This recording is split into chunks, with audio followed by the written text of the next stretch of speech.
Hello বন্ধুরা, তোমরা সবাই কেমন আছো? আশা করছি যে যেখান থেকে আমার ব্লগ ভিডিওটা দেখছো সকলেই ভালো আছো। আমরাও খুব ভালো আছি। নতুন আর একটা ব্লগ ভিডিও নিয়ে আবারও চলে আসলাম তোমাদের মাঝে। নভেম্বর মাসের আজ হচ্ছে 21 তারিখ আর বারটা হচ্ছে আজকে বৃহস্পতিবার। তোমাদের সকালের খাওয়া কমপ্লিট করে কাজ শুরু করে দিলাম। মাম্মাম সোনাও আমার এখানেই আছে কিন্তু। তো আর সময় নষ্ট করা যাবে না। 11:30 না 11টা বাজতে চললো এখন। তো ঘরেই আছে কিন্তু তাও টাইমটা আমি এখন বলতে পারছি না। আর আজকে বেড কভারটা উঠাচ্ছি, তো কদিন থেকে ওটাই পাতা ছিল। দেখো বেড কভারটা বের করতে গিয়ে চেয়ারে যেহেতু সব কিছু রেখেছি আর ওই সব বেরিয়ে গেল, আবার আবার ভাঁজ করতে হবে। তো চলো ঝটপট পেতে নিই। তোমরা আমার ব্লগ ভিডিওটা দেখতে থাকো, আশা করি তোমাদের সকলেই ভালো লাগবে।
আগে একটা সময় ছিল যে সময়টা 1 ঘন্টা 1.5 ঘন্টা বসে সিরিয়াল বা বই দেখতাম। এখন আর সেই সময় নেই। এই দেখো আমি কাজ করতে করতে সিরিয়ালটা দেখছিলাম আর এদিকে একটু করে কাজ করছি, জামাকাপড় ভাঁজ করছিলাম আর আবার এদিকে তাকাচ্ছিলাম। তো এই দুটো সিরিয়ালই আছে যেটা দেখি, তাও না এখন ঠিকঠাক মতো আর দেখাই হয় না। আর এদিকে ভিডিওরও কিছু কাজ থাকে, তো সেগুলোকেও করতে হয়, বাচ্চা কাচ্চা সামলে না আর ওই আগের মতো সেই বসে মনোযোগ সহকারে সিরিয়ালই দেখাই হয় না। তো কাজের ফাঁকে ফাঁকে একটু চালিয়ে রাখি, তো দেখলে একটু সময়টাও টাইমটাও চলে যায়, কাজটাও হয়ে যায় এবং একটা যে একাকিত্ব একটা ভাব সেটাও কিন্তু আর হয় না। আর মাম্মাম সোনাকে নিয়ে আমি এদিকে কাজ করছিলাম আর এদিকে টিভির দিকে দেখতে পেলে কেমন করে হাঁ করে তাকিয়ে তাকিয়ে আমি এদিকে দেখছিলাম আর এদিকে কাজ করছিলাম। আর মাম্মাম সোনা ওই ঘরে গেল, তো ওই ঘরে দাদার ওই রং পেন্সিলটা দিয়ে আর খাতা দিয়ে বসিয়ে রেখেছিলাম, তো সেটা নিয়ে ওখানে রং করছে আর আমি কিন্তু অর্ধেকেও দেখছিলাম। আর এইদিকে দেখতে পাচ্ছ, এই দেখো খাতা নিয়ে চলে আসতো ওই ঘর থেকে এই ঘরে এখন।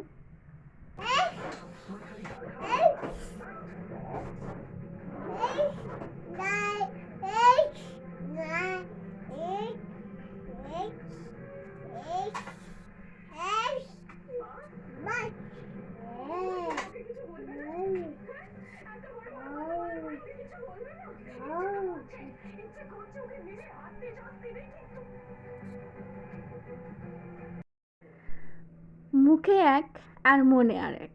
কেন বললাম কথাটা বলো তো? কারণ সবাই বলে কাজ একটু কম হোক, তাও বাচ্চাকে চোখে চোখে রাখতে, দেখে রাখতে। আবার কি বলো তো, কাজ যদি আবার একটু কম হয়ে যায়, কেউ কিন্তু কথা শোনাতে ছাড়ে না। সে বাড়ির হোক আর বাইরের হোক, বলবে আমরাও তো করেছি একটা সময়। এখনকার মারা যেন পারেই না। তো কেন বললাম বলো তো? আমি আমার বাড়ির কিছু ঘটনা দিয়েই বললাম। মানে আমি তো থাকি একাই বলতে পারো। তো সবাই বলে এটা, এই জিনিসটা আমিও মাঝে মধ্যে বলি যে কাজ একটু কম হলেও বাচ্চাটার চোখে চোখে রাখতে হবে। তবে কি বলো তো, কাজ একটু কম হলে কিন্তু ওই বলবে বাড়িতে থেকে এই কাজগুলো কমপ্লিট করতে পারো না, কি করো বাড়িতে?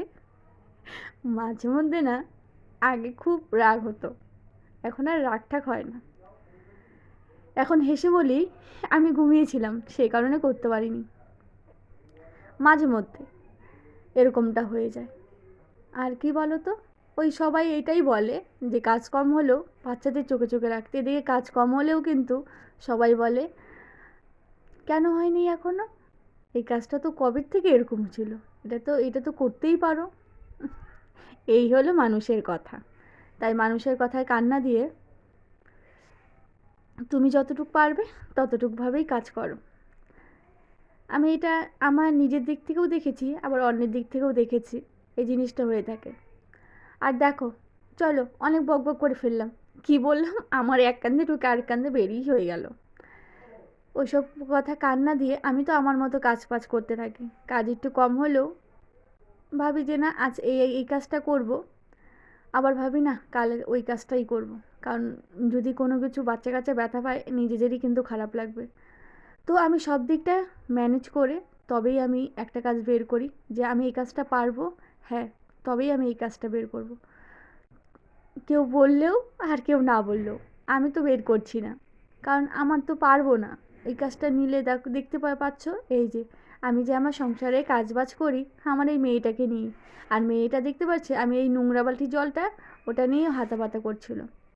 আর এই দেখো ঘর মোছা কমপ্লিট হয়ে গেছে, এবার তুলসী মঞ্চটা আমি লেপে নেব। আর এটা আমার প্রতিদিনই কাজ থাকে, তবে তোমাদের সঙ্গে কোনো দিন শেয়ার করি, তো কোনো দিন শেয়ার করি না। হাফ হয়ে গেল, এবার এই পাশটাও বাকি আছে, এই পাশটাও লেপে নেব। তারপরে ওই রিং বোলটায় আমি কিন্তু কাছাকাছি করার জন্য জামা কাপড় ভিজিয়েছি, সেগুলোকে দিতে হবে।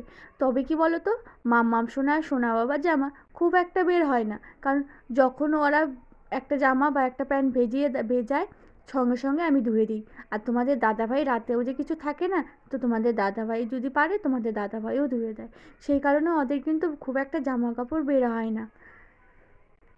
আর আমার কিছু আছে তো ছাড়া, তো সেগুলোকেই ধুয়ে দেবো। তো চলো তাড়াতাড়ি করে কাজবাজ করে নিই, পূজাও বাকি আছে, আর 2:30টার মতো বাজতে চললো, অনেকটাই বেলা হয়ে গেছে। আজ ভাবছি একবারে উঠানটা ঝাড়ু দিয়ে তবেই স্নান করব। যেমন কথা তেমন কাজ, উঠান ঝাড়ু দিতে শুরু করে দিয়েছি। চলো স্নান টান করে আবার পুজোটাও করতে হবে।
আশা করছি যে যেখান থেকে আমার ব্লগ ভিডিওটা দেখছো সকলেই ভালো আছো।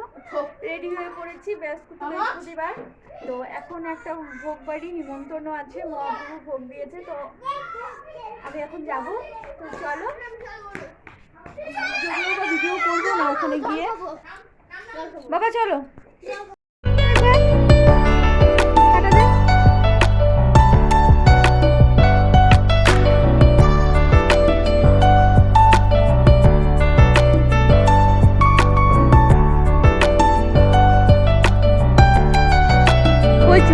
আজকের ভিডিওটা এখানেই শেষ করছি। ভিডিওটা কেমন লাগলো অবশ্যই জানিও। যদি ভালো লেগে থাকে তাহলে একটা লাইক করে দিও। বাই, সবাই ভালো থেকো, সুস্থ থেকো এবং সবাইকে ভালো রেখো। Good night. নতুন আরেকটা ভিডিওর সঙ্গে আবারও দেখা হচ্ছে তোমাদের সঙ্গে পরের দিন।